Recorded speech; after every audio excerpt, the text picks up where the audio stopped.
Le temps effacera toutes les traces. Mais je saurai conjurer cela. Moi seul d'ailleurs, puis accomplir pareille mission. Il a été pour moi un bienfaiteur et un ami. Il est de mon devoir sacré, en hommage à ce grand homme, de ne pas le laisser sombrer dans l'oubli.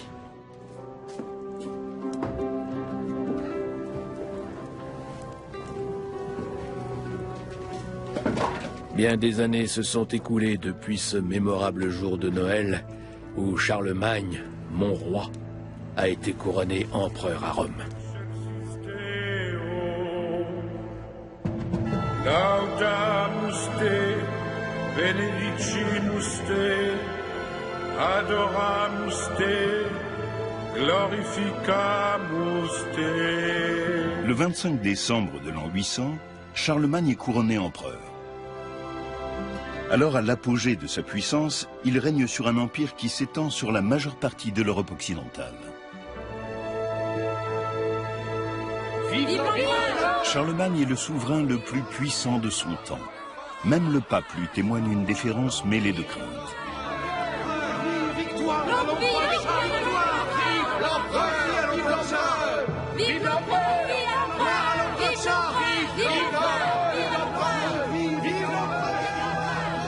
Un seul homme est à même de conter l'histoire de Charlemagne, son ancien compagnon de route, Éginard, l'un des plus illustres érudits de son temps. Maître Éginard, pardonnez-moi mon retard. L'heure n'a aucun sens pour toi. Il m'arrive de douter, Johannes, que tu sois à la hauteur de la tâche que j'entends te confier. J'entreprends le projet de relater en aussi peu de mots qu'il sera possible la vie privée ainsi que la vie publique et bien évidemment les hauts faits de notre très remarquable Charles, roi des Francs et empereur. Durant les 20 années passées à la cour à son service, j'ai pu gagner sa confiance et j'ai appris à garder ses secrets. Retiens bien ceci. Tout ce qui ne sera pas consigné par écrit, tu devras absolument le garder pour toi. Oui, maître Éginard. Je ferai selon vos souhaits. Dictez-moi ce que je dois écrire. Cette œuvre portera le nom de Vita Caroli, la vie de Charles. Bien des années après la mort de Charlemagne, le lettré Éginard rédige en sa mémoire la plus célèbre biographie royale du Moyen-Âge. Il y présente le souverain comme un être de lumière, un monarque surhumain. Je m'efforcerai de couper court aux digressions. Qu'en était-il vraiment? Quelle est la part de mythe et de réalité dans cet ouvrage?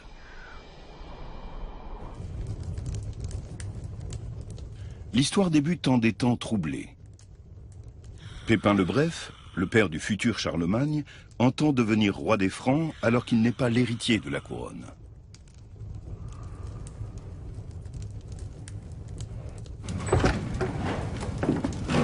Le jour se lève, Seigneur. Vous aurez veillé toute la nuit.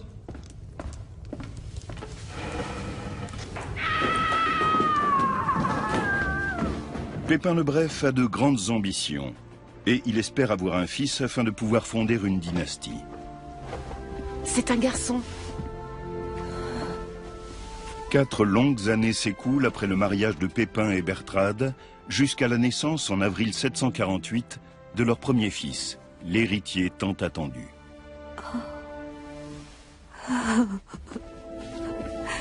Va annoncer la nouvelle à ton Seigneur.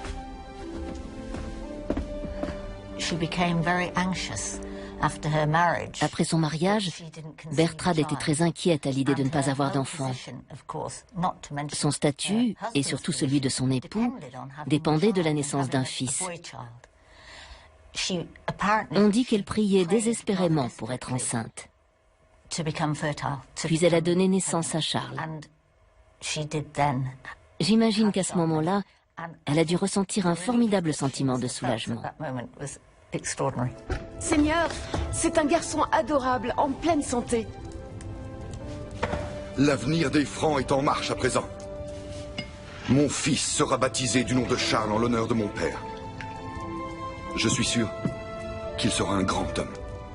Que Dieu bénisse le futur roi des Francs. Le royaume des Francs, composé d'une multitude de principautés, est régi depuis des générations par les Mérovingiens. Toutefois, Pépin le Bref, qui fait partie de la dynastie des Pépinides, dispose de bons arguments pour convaincre les princes de l'aider à renverser la dynastie des Mérovingiens.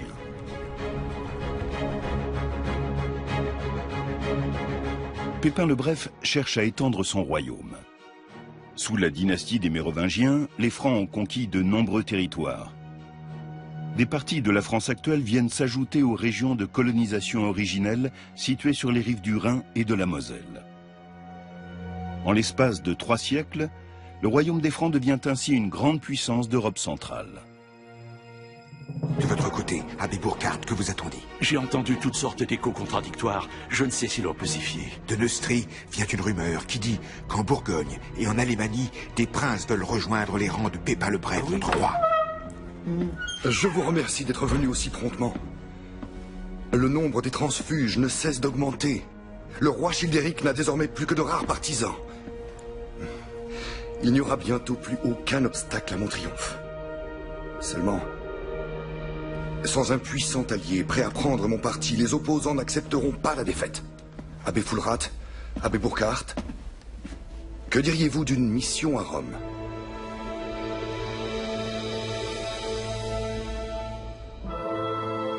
Pépin le Bref compte obtenir l'appui et la bénédiction du souverain pontife pour déposer le roi Childéric III. Mon brave abbé Fulrat, abbé Burkhard, je dois vous annoncer qu'après mûre réflexion, j'ai arrêté pour l'avenir du royaume franc une décision. Mieux vaut que la royauté revienne à celui qui possède le pouvoir, plutôt qu'à celui à qui ne subsiste plus guère d'autorité.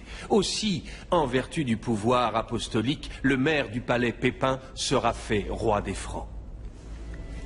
Votre sainteté, cette décision prise dans l'intérêt des Francs ne saurait vous desservir. Le pape était devenu pour les Francs eux-mêmes une autorité d'une visibilité sans précédent. Il semble que Pépin le Bref ait éprouvé la nécessité de trouver en dehors de la noblesse et de l'épiscopat franc une instance pour légitimer et affermir ses ambitions politiques. Il n'avait guère d'autre choix que de se tourner vers le pape. Ainsi fut fait selon les ordres du pontife romain et le père de Charles, Pépin, fut élevé au rang de nouveau roi des Francs. Quant au dernier souverain mérovingien, Pépin lui fit raser la tête et il lui imposa de finir ses jours cloîtré dans un monastère. Retourne donc à ton pupitre, Johannes. Cela faisait longtemps que les rois mérovingiens n'exerçaient plus le pouvoir. Ils n'avaient plus de roi que le nom. Ils arboraient fièrement le cheveu flottant et la barbe longue, et une fois sur le trône, ils jouaient à gouverner. Pépin allait continuer à procéder avec une grande habileté. Il fit la promesse au pape de défendre Rome contre tous ceux qui la menaceraient. Il prit ainsi le rôle de protecteur de l'Église. En contrepartie, Pépin reçut, ainsi que son fils Charles et son deuxième fils, qu'il nomma Carloman, l'onction papale qui sacre les rois.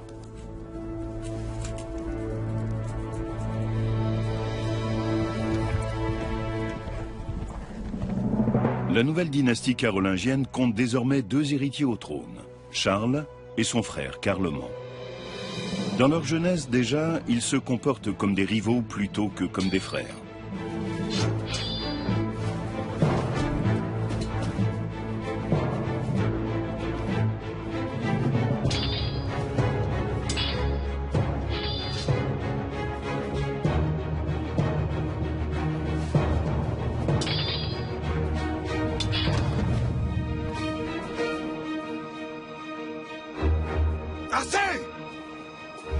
Cessez immédiatement!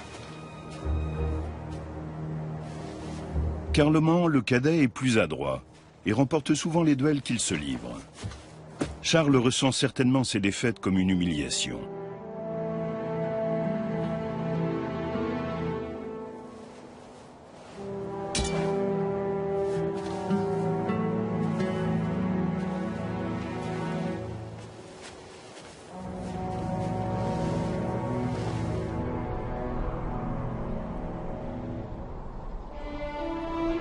Je vous ai convoqué afin que vous soyez témoins de mes dernières volontés.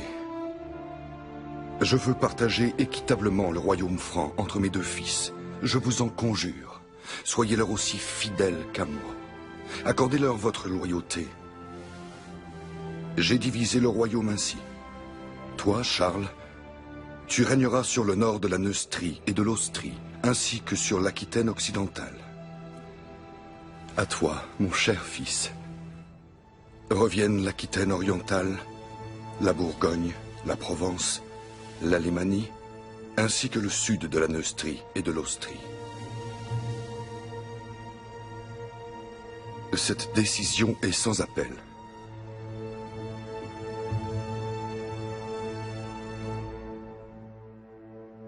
De prime abord, le partage du royaume semble équitable.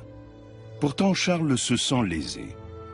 Son royaume s'étire en arc de cercle autour de celui de son frère, et il doit donc effectuer des déplacements nettement plus longs pour se rendre d'une région à l'autre. La répartition voulue par Pépin est assez bizarre, puisque le partage n'est pas cohérent géographiquement. Les territoires de Charlemagne entourent les territoires de Carloman. Ils ont eu chacun une partie de l'Aquitaine. L'Aquitaine était depuis les temps mérovingiens une région très prisée. Ce partage très bizarre avait certainement aussi pour raison d'être de forcer ses fils à s'entendre, ce qu'ils n'ont pas su faire, ce qu'ils n'ont pas voulu faire. Il y a certainement une rivalité pour le pouvoir suprême.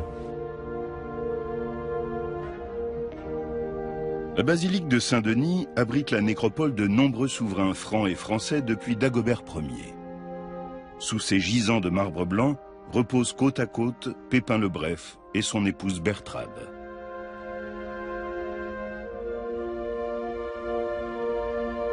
Lorsqu'il partage son royaume entre ses fils, Pépin le Bref est loin d'imaginer que cette décision sera lourde de conséquences. À la mort de Pépin le Bref, chaque frère régna sur la partie du royaume qui lui avait été attribuée par son père. Imagine un peu, ils choisirent le même jour pour les deux couronnements. Seulement, chacun d'eux avait choisi une église se trouvant dans sa partie du royaume. Et ensuite, eh bien, l'entente entre les deux frères finit de se dégrader et la paix ne fut maintenue qu'à grand-peine. Quand les festivités furent terminées, Charles et Carloman s'engagèrent dans la lutte pour l'hégémonie. Ah, mais n'était-ce pas aussi les femmes qui, à leur habile façon, semèrent la discorde?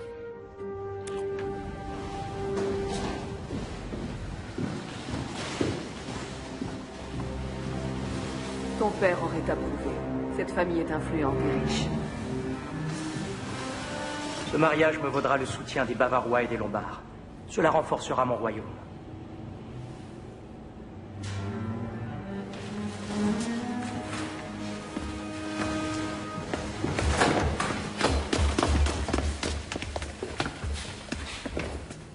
Je vous donnerai vite des nouvelles. Que Dieu te bénisse, mon fils.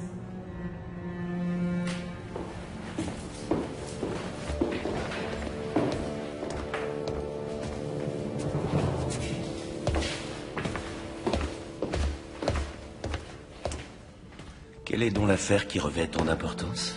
Quelle force mon frère à nous rendre visite? Ne sois pas si hostile, Charles. Et réfléchis bien à ceci. Tu as beau être souverain, le pouvoir ne t'est pas acquis. Tant que tu es de mon côté, mère, je n'ai pas à craindre mon jeune frère. Je te soutiendrai toujours, mon fils aimé, tu le sais bien. Mais ne sous-estime pas ton frère. il a des alliés puissants. Les relations entre princes étaient souvent complexes et tendues. Dans le cas de Charlemagne et Carloman, c'était indéniable. Peut-être était-ce dû au lien particulier de Bertrade avec son fils aîné.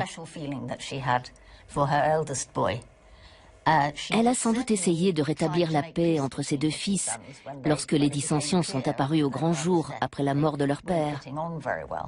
Mais à mon avis, elle avait une préférence pour Charlemagne.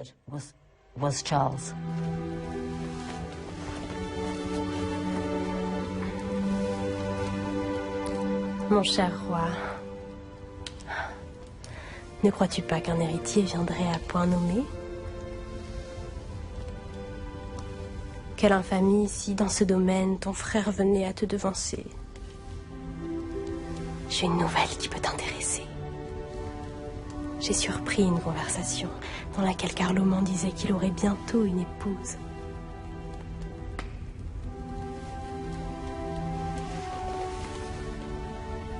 Elle partage sûrement déjà ses nuits. Tais-toi.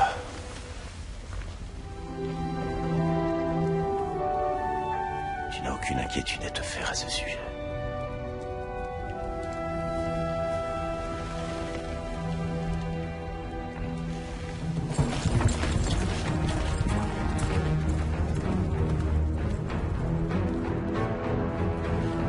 Seigneur, j'arrive des environs de Duasdif. Aucune trace de l'armée de votre frère, nulle part.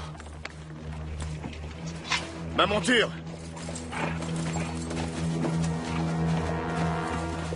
Aux frontières du royaume, une révolte éclate en 769.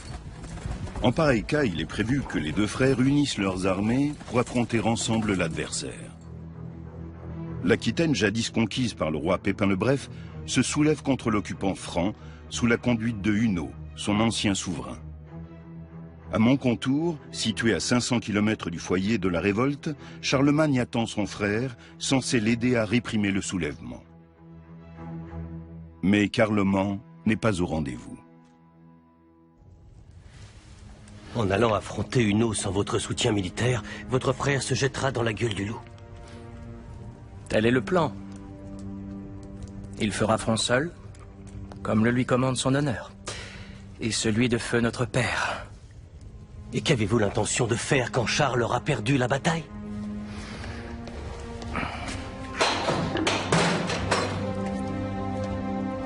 Quelle noble visite.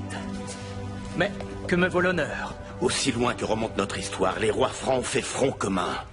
Nous avons juré fidélité à cette loi sacrée. Ne t'en souviens-tu pas? Puisque cette loi te semble si sacrée, fais comme moi, mon cher frère. Renvoie tes soldats chez eux. Tu veux peut-être que nos sujets aient une raison de rire de nous. Tu m'avais promis ton soutien. N'as-tu pas de parole? Ma foi, j'ai bien réfléchi et je me suis ravisé. À ta santé, mon frère. Tu surmonteras bien cet outrage. Ignoble traître. Tu vois, Charles, tu pourrais me tuer, tu en as la force. Ce qui te manque le plus, c'est le courage.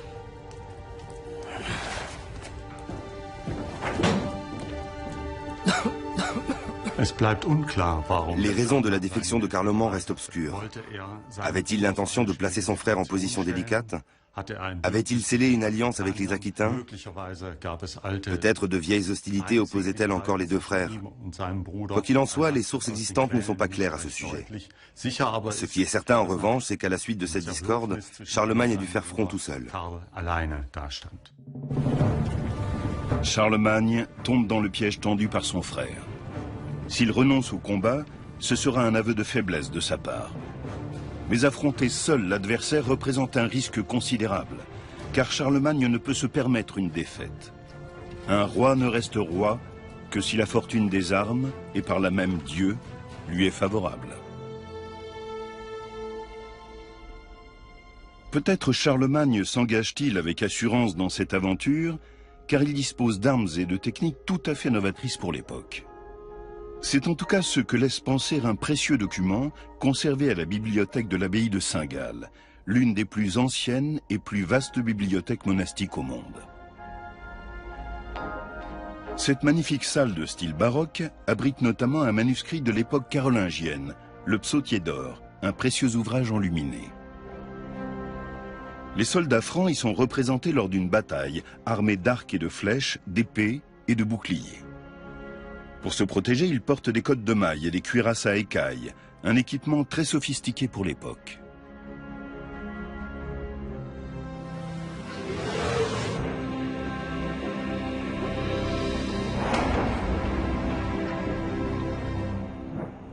L'armée de Charlemagne était extrêmement bien équipée. Et surtout, ce que l'ennemi voyait en premier, c'était les guerriers en armure, qui étaient terrifiants. Une équipe de chercheurs va réaliser une expérience afin de déterminer la vitesse et la force de pénétration d'une flèche au moment où elle frappe une armure. À cette fin, la flèche sera filmée au moyen d'une caméra à haute vitesse. Un buste en savon, dont la densité est comparable à celle du corps humain, fait office de mannequin. Le tireur est placé à 10 mètres de sa cible.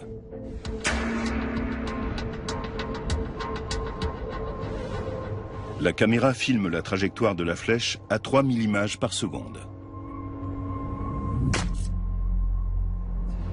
Jusqu'au moment où elle frappe le buste. Quelle est la vitesse de la flèche? D'après nos calculs, elle atteint 45 mètres à la seconde, ce qui correspond à 162 km/h. C'est rapide.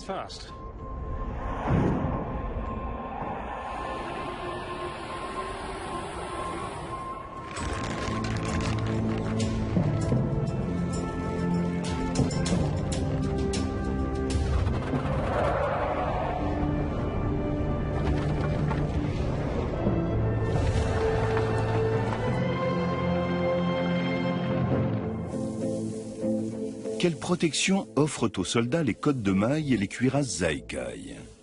Est-ce là l'arme secrète de l'armée franque?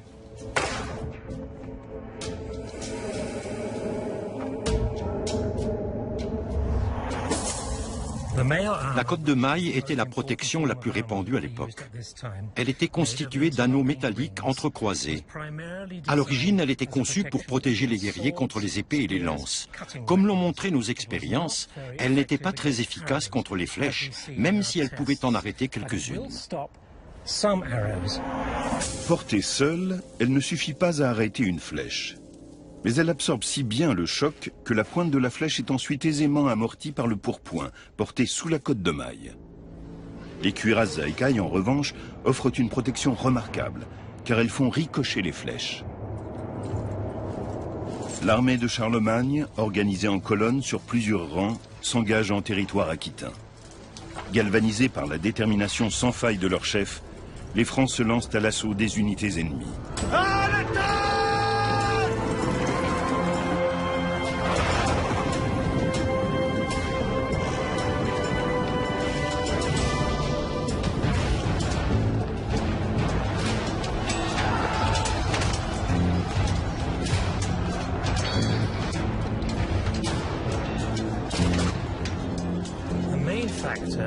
Les succès militaires de Charlemagne ont été rendus possibles avant tout grâce à l'argent. L'économie du royaume était en plein essor et disposait d'une forme primitive d'industrie qui produisait de très grandes quantités d'armes et d'armures.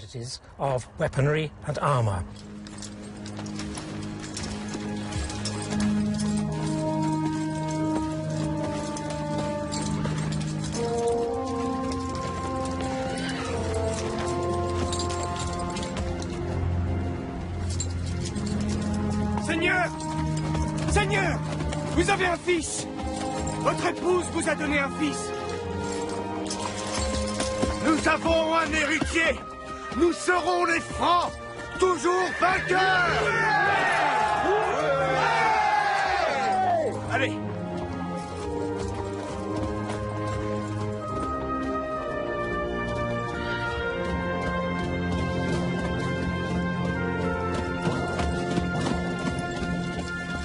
À l'issue de cette victoire, Charlemagne se déclare seul souverain d'Aquitaine. C'est ainsi qu'il annexe le territoire qui revenait à l'origine à son frère Carloman, à la suite du partage effectué par leur père.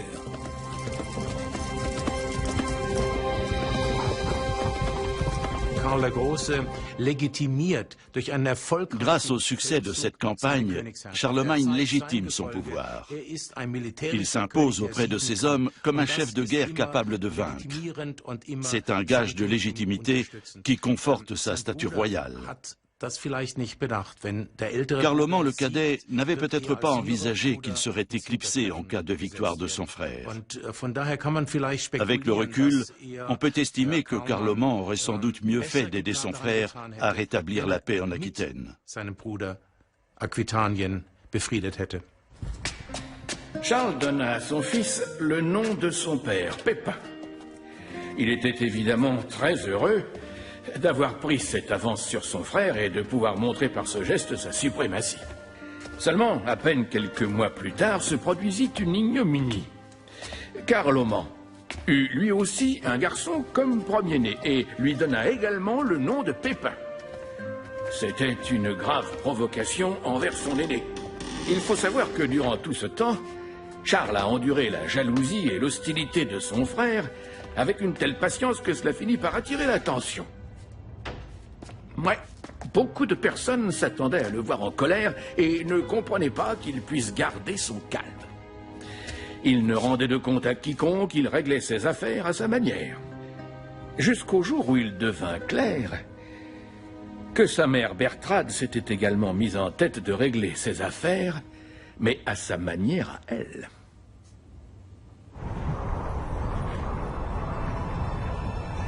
Bertrade, la mère de Charlemagne, entreprend dans le plus grand secret un voyage en Italie.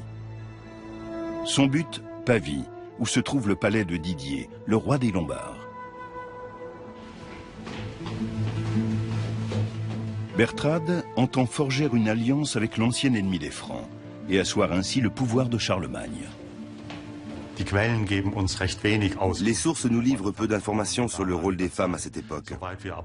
Dans le cas de Bertrade, on constate néanmoins qu'elle impose une domination inhabituelle et que c'est elle qui tire les ficelles dans le domaine politique.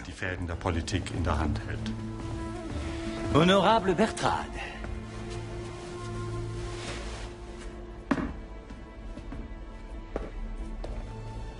Si je puis me permettre, je trouve que vous êtes une femme d'une stature remarquable. Je vous remercie, cher roi Didier. Voilà qui ouvre agréablement notre rencontre. Sachez-le, nous ne cessons pas d'être surpris par la distance entre les fiers rois de Lombardie et le royaume des Francs.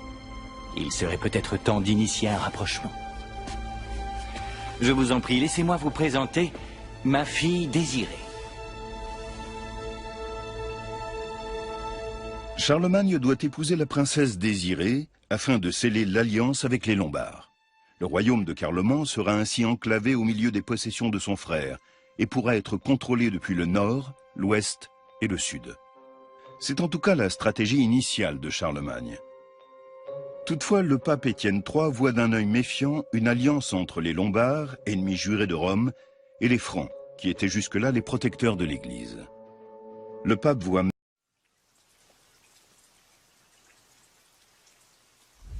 même dans la manœuvre de Bertrade la main du diable. Il décide d'écrire sur le champ au roi des Francs. Dès le paradis, Satan a agi par l'entremise d'une femme. Quand il a voulu que la loi divine soit violée, une fois encore, il recourt au même stratagème. Cette idée de mariage lui a été soufflée par le démon. Le noble et sublime peuple franc ne peut certainement pas se compromettre en s'unissant à ces Lombards perfides. C'est au nom de Saint-Pierre lui-même que je conjure Charles, roi des Francs, par l'épouvantable jour du jugement dernier, de renoncer à épouser la fille du roi de Lombardie. En dépit de l'opposition du pape, Bertrade parvient à ses fins. Charlemagne répudie sa femme, Imiltrude, qui, comme le veut la coutume en ces temps-là, est bannie et envoyée dans un couvent pour le restant de ses jours. On sait malheureusement peu de choses à son sujet. On ignore notamment de quelle famille elle était issue, même si on peut supposer que cette famille n'était pas très puissante. En effet, on n'a pas connaissance de protestation à la suite de cette répudiation, alors même que Himiltrude avait donné un fils à Charlemagne. Ce fils prénommé Pépin deviendra Pépin le Bossu. Après la répudiation de Himiltrude, on ignore ce qu'il est advenu d'elle, car les sources passent cette question sous silence.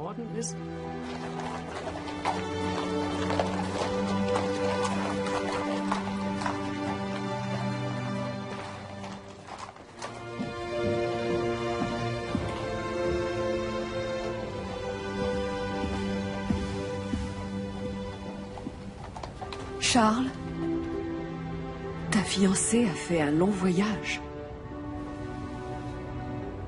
Elle voudrait te présenter ses hommages.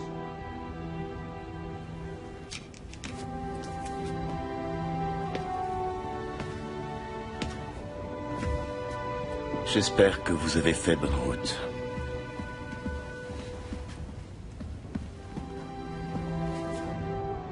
Je vous attends pour le dîner.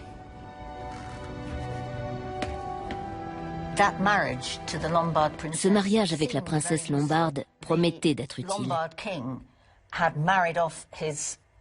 Le roi des Lombards avait marié toutes ses filles à de puissants souverains, et Charlemagne s'est en quelque sorte introduit dans ce maillage de pouvoir déjà en place.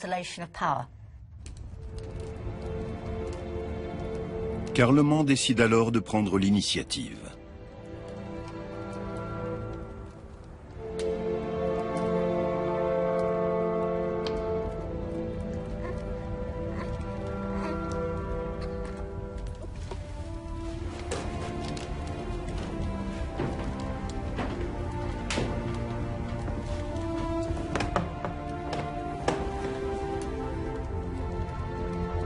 Je sais ce qu'il me reste à faire.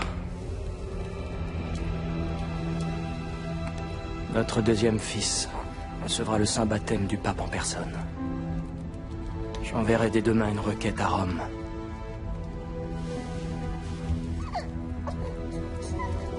Il n'y a aucune raison que sa sainteté n'y consente pas. Vous pourrez sceller une nouvelle alliance puissante.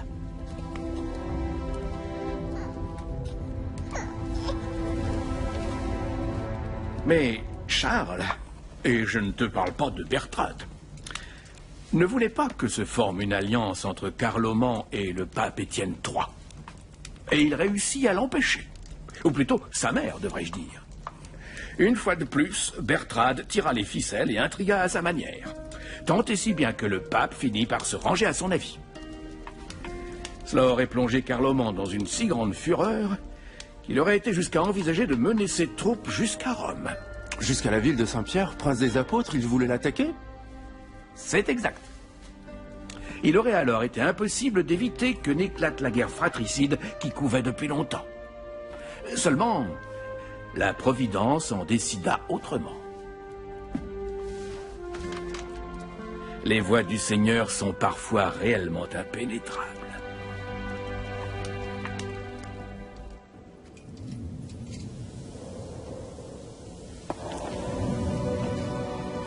C'est le destin qui empêchera une guerre fratricide.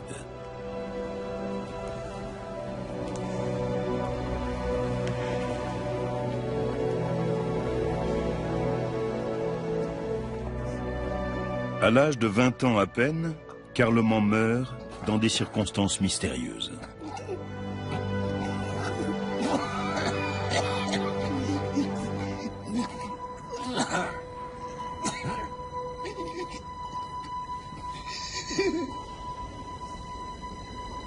La mort de ce frère détesté ouvre à Charlemagne des perspectives insoupçonnées.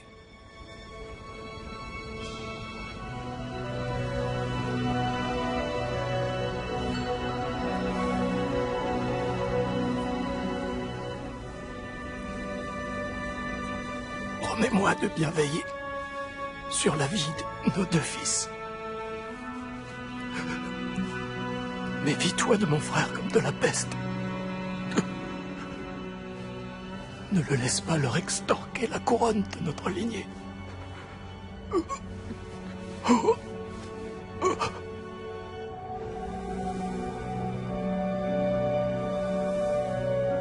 Charlemagne se proclame bientôt seul monarque du royaume franc.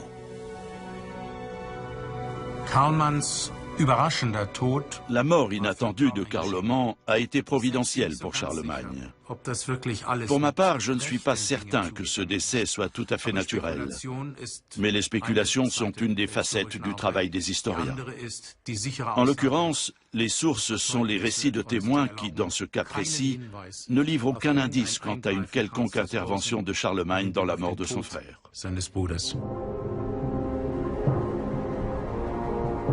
Gerberge, la veuve de Carloman, met en œuvre un plan audacieux.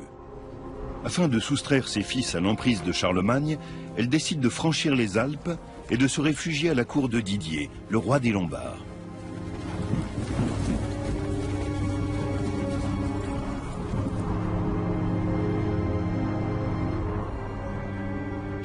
Gerberge s'est enfuie en Italie, car elle espérait sans doute que la protection des Lombards lui permettrait d'échapper à son beau-frère, dont la puissance ne cessait de croître.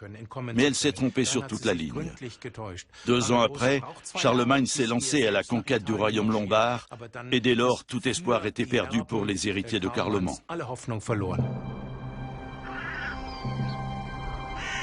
Pour l'épouse de Charlemagne aussi, les jours à la cour sont comptés.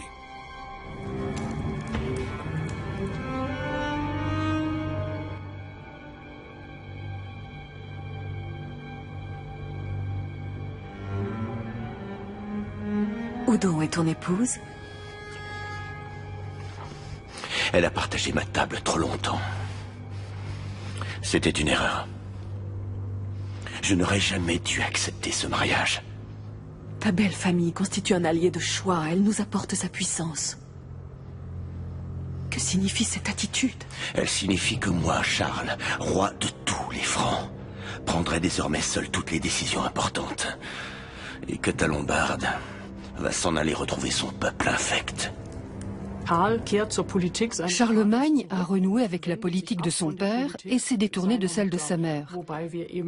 Mais nous ignorons quelle a été au juste son opinion à ce sujet jusqu'en 771.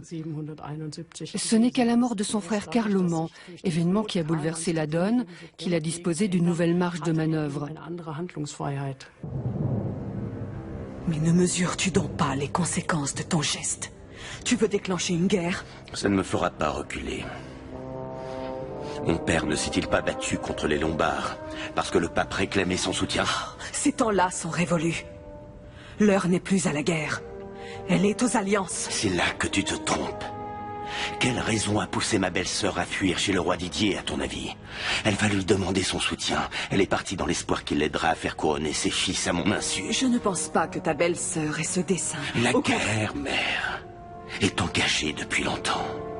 Et cette fois, tu n'as plus voix au chapitre.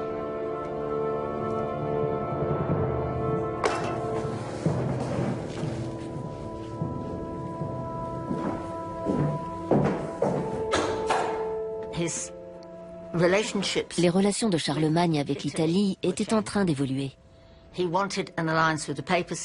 Il avait l'intention de sceller une alliance avec la papauté, et donc de rompre avec les Lombards. De plus, il voulait se remarier avec une femme issue de l'aristocratie franque, ce qui était plus normal qu'un mariage avec une étrangère. Il projetait de s'unir à une famille puissante, qui lui apporterait un soutien militaire et politique.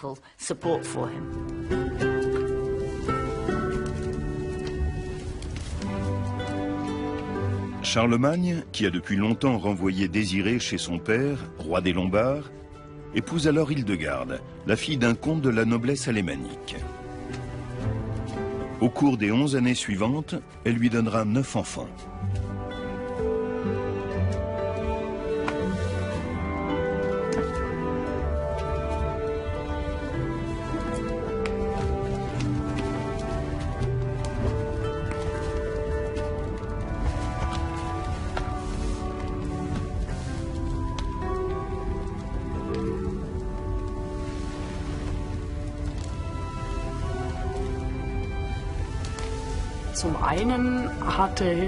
Hildegarde avait de la famille dans l'ancien royaume de Carloman. Son père est ainsi devenu un soutien majeur pour Charlemagne dans cette partie du royaume. Par ailleurs, Hildegarde, qui avait alors 14 ans, avait sans doute un charme tout particulier, car elle est parvenue à s'attirer les faveurs de ceux qui s'étaient opposés à son union avec Charlemagne. C'était une reine très appréciée qui a su s'imposer à la cour, pour autant qu'on puisse l'affirmer. Didier, le roi des Lombards, entend bien répondre à l'humiliation que lui a infligée Charlemagne. Il se rend à Rome auprès du pape pour y jouer sa dernière carte. Votre sainteté, je suppose que vous avez entendu parler des mésaventures des fils de Carloman. Vous parlez du fait que notre impétueux franc, sauf votre respect, a pris de court ces infortunés garçons en les précédant sur le trône? Charles a usurpé la couronne qui leur revenait. Et alors? Quel rôle croyez-vous que je puisse jouer dans cette partie? Votre sainteté, avec tout le respect que je vous dois, il n'y a que vous qui ayez le pouvoir de légitimer la couronne dont s'empare un souverain. Je vous en prie, sacrez chacun de ses enfants successeurs de Carloman. Ils sont ses fils. Oui, et on m'a averti également qu'ils étaient sous votre protection. Vous espérez peut-être en tirer quelque avantage. Fort bien. Je vais donc y réfléchir. Une telle décision demande du temps. En envisageant de faire reconnaître par le pape les fils de feu Carloman comme héritiers légitimes au trône, Didier a provoqué Charlemagne. Pour ce dernier, une telle provocation était intolérable, car il aspirait, depuis la mort de son frère, à être l'unique souverain du royaume des Francs. Le fait que le pape puisse conférer à d'autres prétendants un titre légitime au trône franc a certainement convaincu Charlemagne de passer à l'attaque.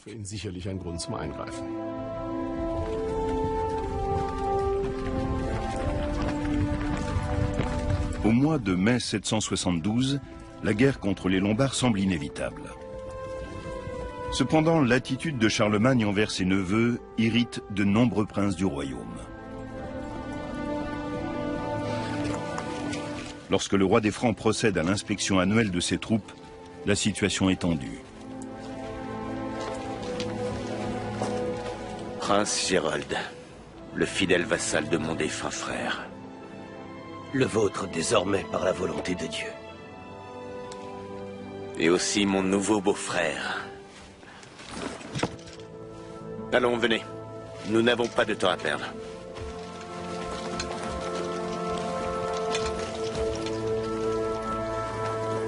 Je remarque des absences dans nos rangs. Cela me peine. Je déplore de voir des princes francs refuser leur loyauté à leur propre souverain et donner leur approbation à un Lombard qui nous déteste. Mais laissons pour l'heure un répit aux Lombards. Allons plutôt nous occuper des Saxons. Quand Charlemagne a répudié son épouse lombarde, il savait que cela entraînerait une guerre contre les Lombards. Mais il savait aussi que dans ses propres rangs, du fait de sa mère, des voix s'élevaient contre l'idée d'une campagne en Lombardie. Il lui a fallu d'abord surmonter cette résistance avant de pouvoir lancer une offensive contre les Lombards. En bon roi guerrier, il a mis cette période à profit pour organiser une campagne contre les Saxons.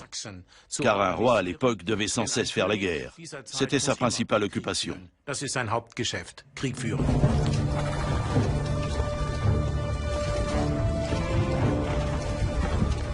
Pépin le Bref, le père de Charlemagne, a lui aussi combattu les Saxons en son temps.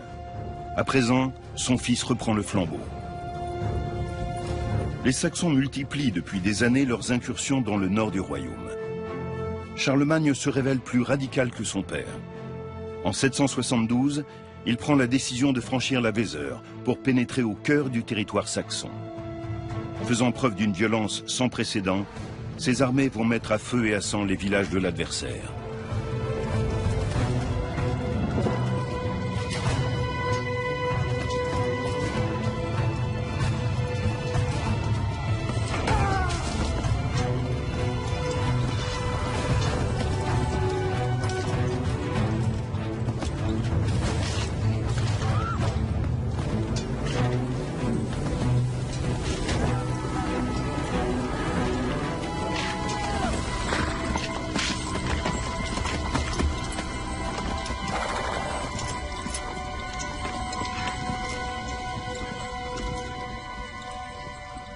À la différence des Francs, les Saxons n'étaient pas chrétiens et n'étaient donc pas baptisés. Dès le départ, cette guerre avait un aspect religieux. Le paganisme était une composante de l'identité politique et ethnique des Saxons, et il fallait l'anéantir si l'on voulait soumettre ce peuple. Pour Charlemagne, l'assujettissement militaire et la christianisation de la Saxe étaient indissociables. C'étaient les deux faces d'une même médaille. Qui étaient au juste les Saxons? Comment et où vivaient-ils? Dans le massif de l'Egegebirge, en Rhénanie-Westphalie, se trouve une curiosité naturelle, les Externsteine, d'imposants rochers qui auraient été un lieu de culte saxon. Jadis, les païens de Germanie honoraient leur divinité en sacrifiant des animaux. Mais ces cavernes ont-elles été utilisées par les Saxons du temps de Charlemagne? C'est l'hypothèse que cherche à vérifier le physicien Clemens Voda. À cet endroit, ça paraît bien. On va percer exactement là où la coloration est forte.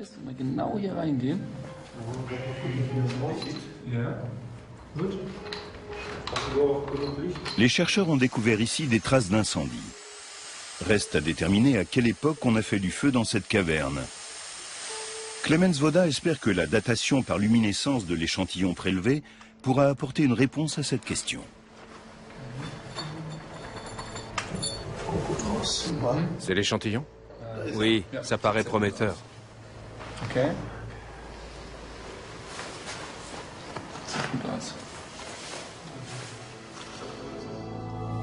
Il existe peu de documents relatifs aux rituels religieux des Saxons.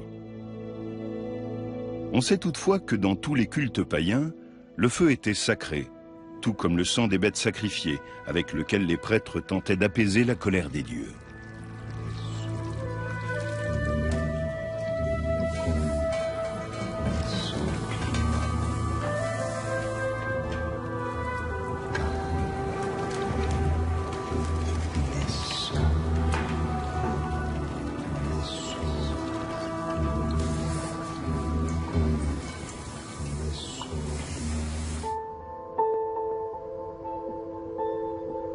Clemens Voda établit une datation de l'échantillon grâce à la technique de luminescence par stimulation optique. Les scientifiques déterminent de cette manière le dernier réchauffement des grains de quartz contenus dans la roche. Ces analyses demandent de longues journées de préparation et de mesure.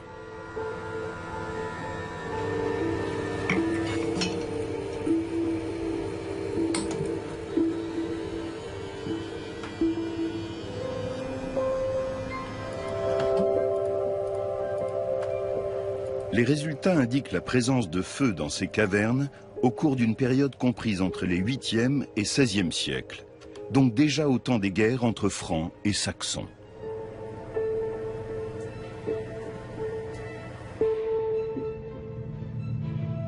En l'absence d'autres indications archéologiques, il est impossible de déterminer s'il s'agissait effectivement de feux rituels. Dans les environs, d'autres éléments indiquent l'importance toute particulière du site. Du temps de Charlemagne, c'est ici que s'élevait le légendaire Irminsul, le sanctuaire le plus important des Saxons. Ce frêne immense était leur arbre sacré. Surnommé l'arbre-monde, il soutenait, dit-on, la voûte céleste. Au XVIe siècle, un bas-relief chrétien figurant une descente de croix vient orner la paroi extérieure de la grotte principale. Un détail insolite saute aux yeux des observateurs. Il s'agit de la représentation d'une ramification comparable aux descriptions d'Irminsul qui sont parvenues jusqu'à nous.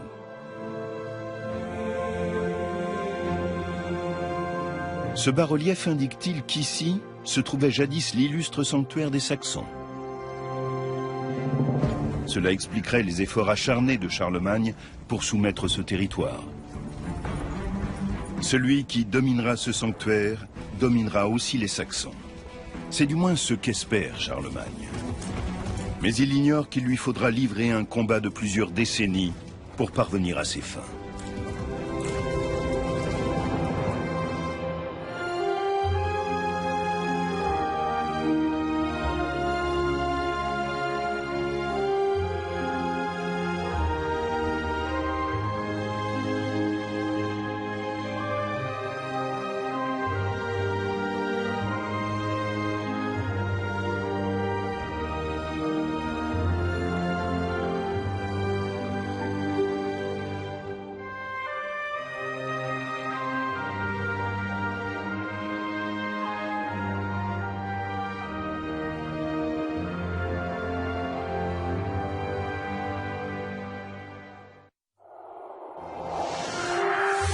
Dans un instant, le coup de génie de Charlemagne pour mettre un terme à 33